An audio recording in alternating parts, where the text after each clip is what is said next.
Welcome to நம்ம cinemas.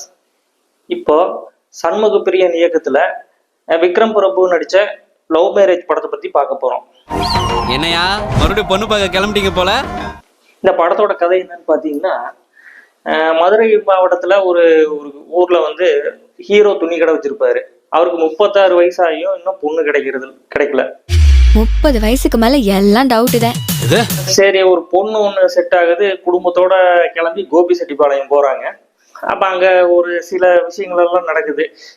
அந்த டைம்ல வந்து இந்த கொரோனா லாக்டவுன் வருது. அந்த லாக்டவுன்ல வந்து பொண்ணோட வீட்டுல இருக்க வேண்டிய கட்டாயம். இந்த ராமு போய் ராசி அப்படி அங்க இருந்து அங்க நடக்கிற விஷயங்கள் அதெல்லாம் வந்து அந்த விஷயத்த வந்து படமா எடுத்திருக்கிறாங்க.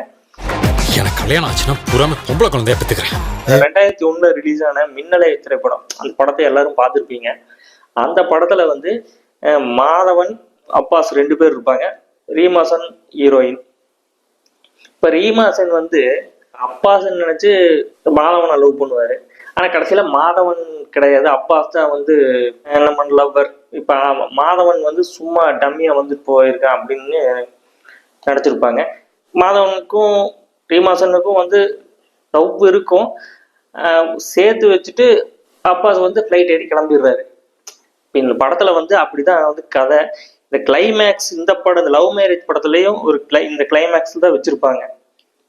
என்னமோ அந்த டைரக்டருக்கு வந்து மின்னலை படத்தை பார்த்துட்டு கொஞ்சம் வைப் ஆயிருப்பார் போல.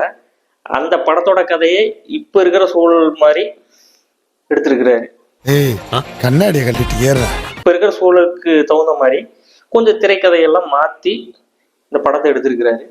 இதுல வந்து பாத்தீங்கன்னா, பொண்ணோட வீட்டுல நடக்கிற விஷயங்கள், அங்க அந்த பக்கம் நடக்கிற விஷயங்களை எல்லாம் வந்து சில சீன் வந்து கொஞ்சம் சுவாரஸ்யமா எடுத்திருக்கிறாங்க. கேமியோ ரோல்ல ஒரு ஹீரோ வர்றாரு. அவர் வர்றாரு, வந்து கரெக்டா பேசுறாரு, போயிடுறாரு.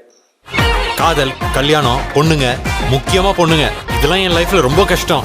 மொத்தத்துல வந்து இந்த படம் பாத்தீங்கன்னா, படத்துல பின்னணி இசை ஏதோ சுமாருன்னு சொல்லலாம். பாடல் வந்து எதுவும் சொல்லிக்கிற மாதிரி இல்லை. நான் இங்க வரதுக்கு முன்னாடி எங்க ஊர்ல ஒரே பேச்சு.